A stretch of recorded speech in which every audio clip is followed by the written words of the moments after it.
Hello, everyone. Welcome to the Ryan Dosa podcast.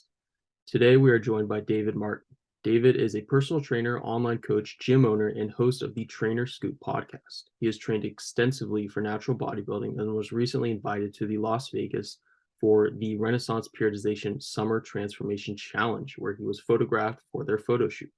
He has an undergraduate degree in health promotion, nutrition, and exercise science. Here is David Martin. David, how are you doing today? Doing great, man. And I'm just inspired by that excellent intro. I felt like when I was starting my podcast, I would mess up the intro and have to oh, can we redo that? Like at least once a podcast. So that was really good, dude. And yeah, man, good day over here. Got some legs in this morning here at work, knocking out a few things of my own tasks as well. So it's been a great day.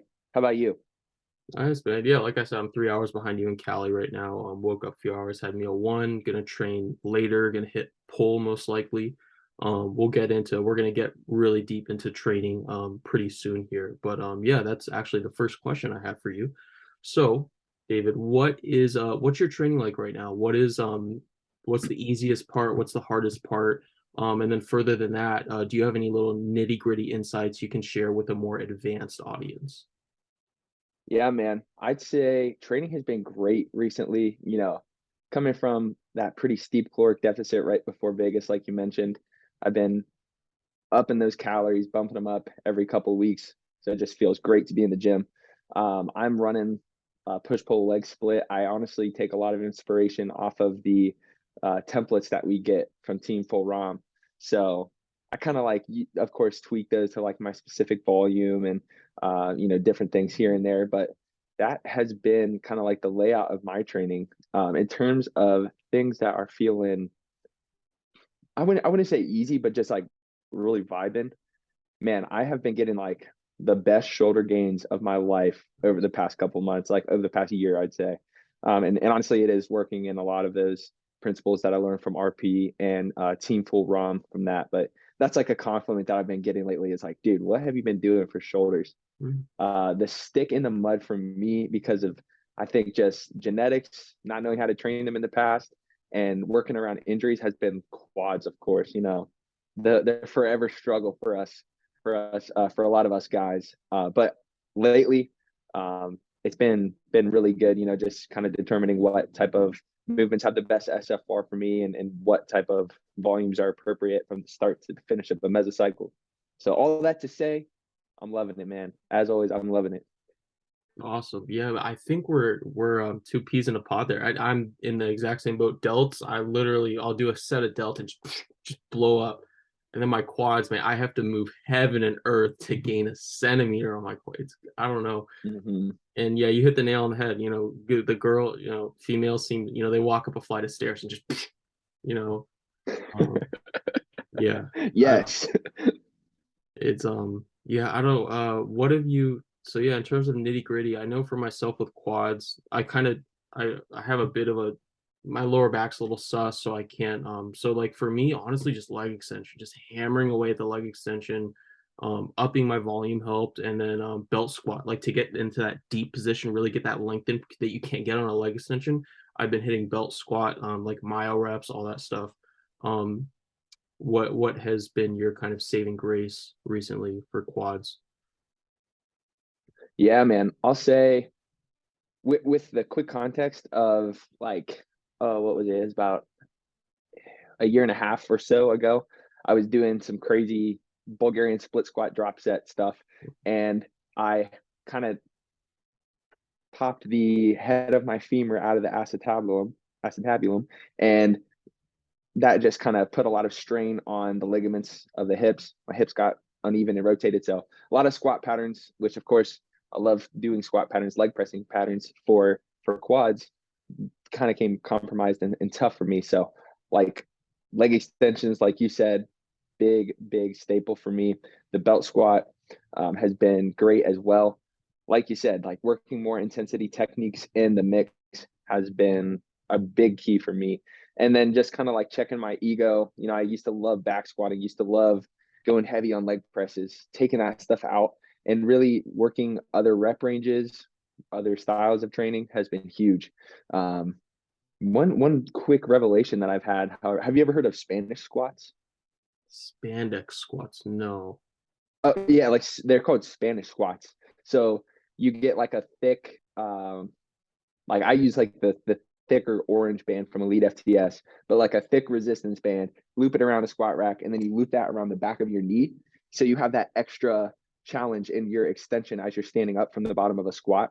Then you Oh, can like load that like a goblet squat. oh, And it's just so nice because it keeps your knees, your hips on like the perfect squat plane as the band is pulling you forward during the eccentric. And then as you're driving up, that extra resistance to lock your knees out is just killer. So like finding little ways around it has been a good but challenging exercise that you can still make gains even when we're working around injuries just by being extra diligent. oh, interesting. What's it called again? Spanish squats. Spanish or spandex? Spanish, like the language. Spanish. Okay, Spanish, like Spanish. Yep. Okay, okay, cool. What? Spandex squats though, like that's what I'm trying to do. Maybe as like in what context would I do that? Maybe one that's not PG-13 rated. No, Spandex squats. PG-13. Yeah, it's like You got my mind turning now. yeah, spandex squats. Interesting. I wonder. Yeah, what? That's interesting. And you're doing that mainly for kind of like a rehab for your you popped your femur out or and it's okay. Yeah, yeah. I think just yeah, like in a rehab sense, the Mm, fact that your squat pattern is basically foolproof, and then from also just like a metabolite accumulation context, they're fucking nuts, dude. Like mm. if you, oh sorry, I don't know if do we cuss on this podcast, the Ryan Doza We podcast? do. Hey, Yes, man, no. it Oh, 100%. okay. Let it Let's out. go. Open up the floodgates, baby. No, but like I'll get like a safety squat bar and honestly just the bar in combination with the resistance from the bands, the metabolite accumulation to burn when you're doing 15 to 20 reps is just stupid. So big fan of those Wow. lately. Oh, that's cool. You have access to a safety bar too. I've never personally. I see them all the time. I've never been able to try one, but It's that awesome. damn California gym drought, man. Y'all got to get some good Yeah, equipment out there. yeah. Honestly, yeah. Well, that's good. I'm glad you're working around that. What? Tell us what got you into training. When did you start? What got you into coaching and personal training?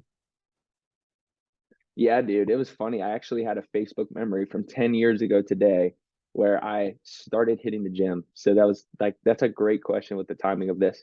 Um, I played sports growing up, played football through my middle school career, and then I was like, you know what, I'm gonna play Call of Duty instead. Just totally got out of the gym because I was on that Call of Duty grind back in my Xbox 360 days. So one of my friends was just like, bro, what are you doing after school? Just come to the YMCA with me. And I was like, dude, I'm probably not trying to do that. But he was like, you need to go. He's like, just come with me. Super intimidated by the gym at that time. But after that session, I just absolutely fell in love with it. Like something about it, the way I felt like I was working on myself. I felt physically good from whatever janky workout we were doing. Fast forward, decided to full send it and make it, what I wanted to study in college and what I wanted to make a career out of. By the time I was in college, you have all of your friends coming to you in the dorms or people that you see at the gym, like, hey, dude, like I see you in here a lot. Like it looks like you know what you're doing. Can you help me out? So I just kind of started working with people, working with a few friends here and there, making the programs, training with them. And, I decided personal trainer was the route for me after that. Worked at a commercial gym, had a huge life change, broke up with a girlfriend, moved back to Ohio, from New Jersey. And I was like, fuck it, I want to start my own gym. So I did that for a hot second, did that for about a year, and it was pretty cool, semi successful. And then, I was like, personal training, I love it. It'll always be something that I do on the side, but it wasn't what I wanted to do for like the main career. So I really dove into the online coaching realm, put all my efforts into that, shut down the gym, and now I moved out to Indianapolis, where there's a great variety of gyms out here and just like a good little fitness centric culture as well. So that's what I'm doing, man. Oh, awesome, cool. So, are you living on your own right now? You have a roommate? Yeah, dude, I have a roommate. Just much more comfortable with the rent situation with that, being the online coach. it can be a grind as you get started. Yeah. And yeah, having a roommate has definitely alleviated some of that stress as I'm just building my business, working another job as well. Oh, cool. Awesome. So you're full in online coaching. Yeah, man, it's not like I'd say I still make slightly more from this job that I have as a receptionist at a chiropractic office. But yeah, it's creeping up to be a good part of my income, which is like a cool feeling to just think that like I've kind of built this up to the point where it's hopefully going to be a sustainable thing someday. Yeah, awesome. Well, that actually segues very nicely into my next question, and I wanted to bring you on here because this is something I kind of struggle with, and I want to bring on other minds like yourself, and we can kind of figure this out together. So the question is, how are we gonna manage this trade-off, this very obvious trade-off on social media between, and that is between selling out and being authentic and honest, right? We all saw what happened to Liver King, not even a week ago. There's, for people that don't know, there's hundreds, probably thousands of other people just like Liver King doing the same thing. And then you have great companies like Renaissance Periodization RP that you've been affiliated with somewhat. Renaissance, Revive Stronger, Steve Hall, 3DMJ is absolutely great at this, in getting their message out there, but also just being honest about what's achievable naturally, what you can expect, how long it's going to take, not marketing bullshit supplements. I think 3DMJ and RP, they're touted, and Revive Stronger and yourself even, you're not out here selling supplements. I think that's a big thing is the second you see, not all supplements, you got your protein, creatine, but the second they're pushing, buy this supplement, BC, it's like, man. I recently turned down a very high paying job with a local company. They were going to pay like almost $80,000 like annually, you know, dental coverage, like benefits. But then I go and check on the website and they're basically pimping supplements and not even the good, Mm. BCAAs, glutamate, like, and I just couldn't, that would have really made me secure financially. Um, but I couldn't do it to like, I just couldn't do it.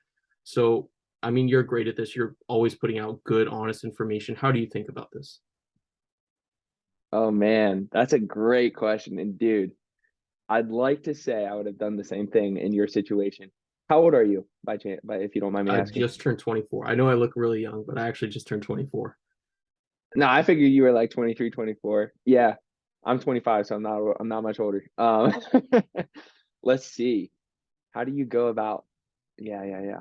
I think it comes down to values, man. Like you hit the nail on the head by listing off a lot of companies and individuals with great values in my opinion and in your opinion, I'm sure too. With that, so I think one of the big values would be helping people utilize the information that will make their life better.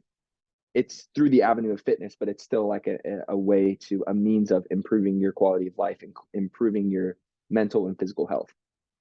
So with that trade-off, you're gonna probably have to realize, despite the jokes and constant running gag of Dr. Mike having Lambos from Renaissance Periodization. For those who don't know, that's his big thing. Is like, yeah, we got Lambos out here at RP.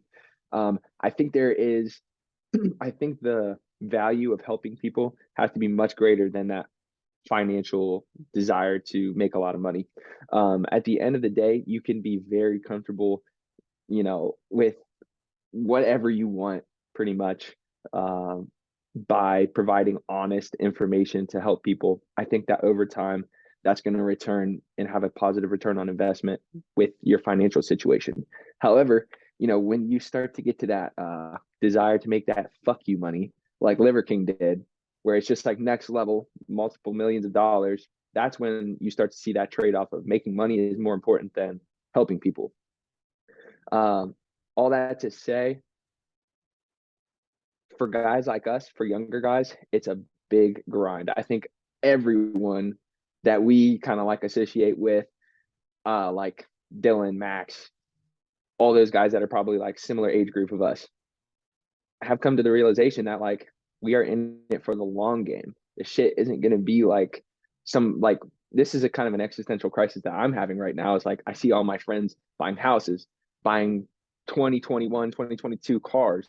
And I'm like, that's not for me right now. But I am very confident that over time, all this work that I'm putting in is going to translate over to something good. I'm not sure if I 100% answered your question. I kind of went off on a rant there, but yeah, dude, if you want me to clear anything up, let me know. Yeah, no, that's great. That's what this for. We're just ranting out here. So that was great. Yeah, I would add no, it was really good.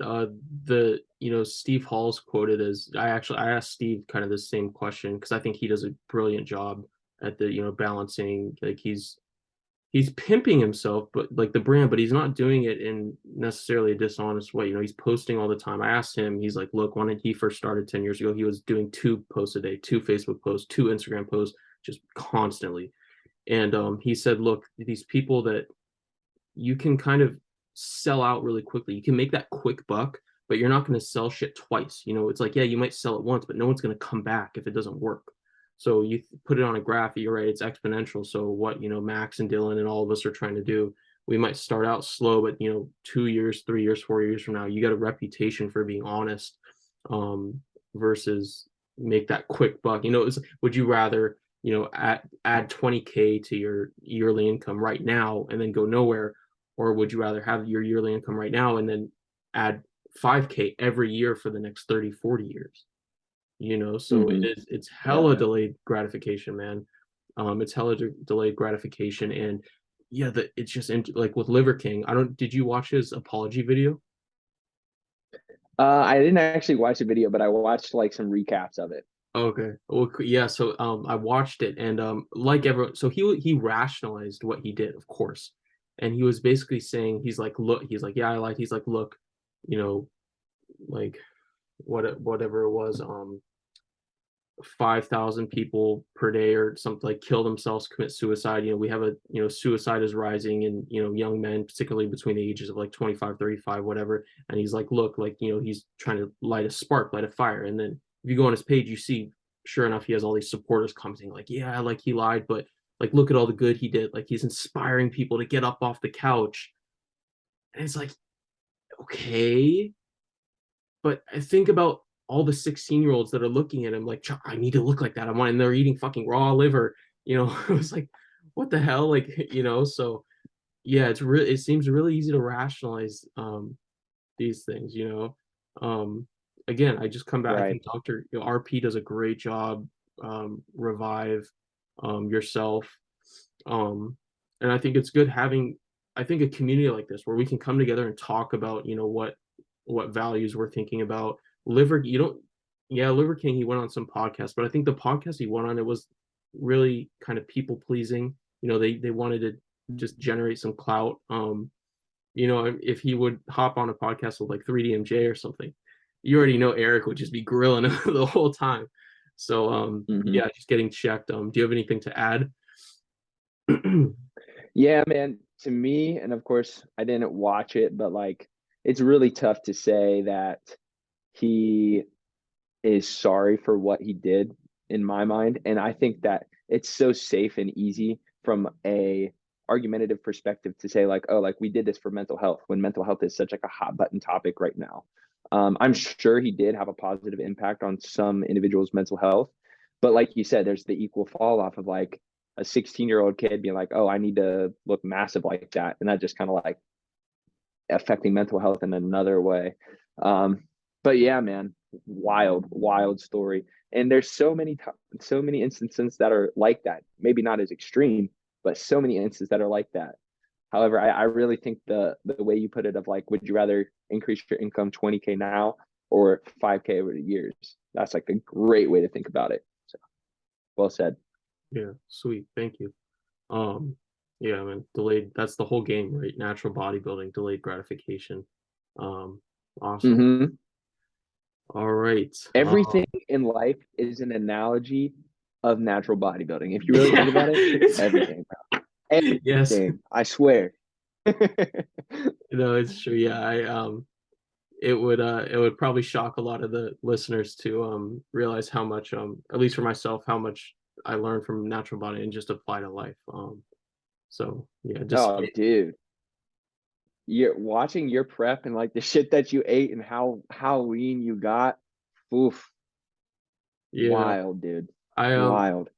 yeah, I have some other shit going. I have like digestive. I have a very unique digestive system and kind of psychology with food. Mm. So like that's specific to me. I always feel the need to say that like you don't have to. Hmm. Obviously, it's the macros. Obviously, it's the calories.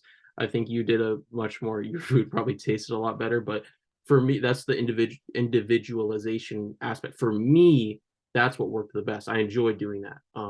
Honestly. So Hmm. yeah, it's highly Good individual. caveat. Good Yeah. caveat.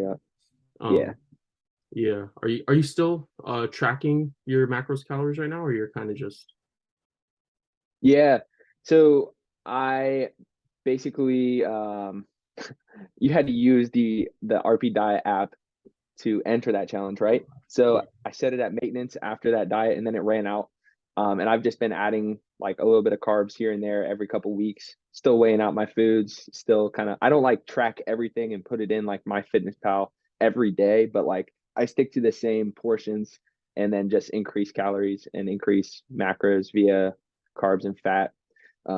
When I do notice my weight has kind of been plateauing. So yeah, man, it's been good. Definitely feeling good in the gym. Like I said, up about 10 pounds since October 1st, like 10 to 12 pounds. So yeah, man, it's been good. Nice, awesome. You're still doing those. I know you like to do the pancakes pre-workout, the protein Yeah, pancakes. dude. Oh man, not as much because my schedule shifted so that I get to the gym at 6. So like going to the trouble of like cooking a protein pancake at the beginning of or at like 5 in the morning is just not as fun for me. So like I subbed that out for some protein oatmeal, but Mhm. I do think they will be back in the mix soon. Okay, I do cool. Yeah, think. yeah. You got to throw those up when you bring them back in.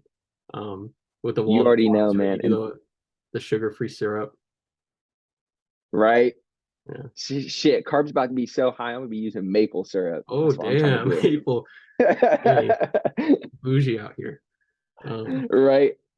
all right. Well, cool, cool. So last question I have for you in the spirit of the Lex Friedman podcast, David Martin, what is the meaning of life?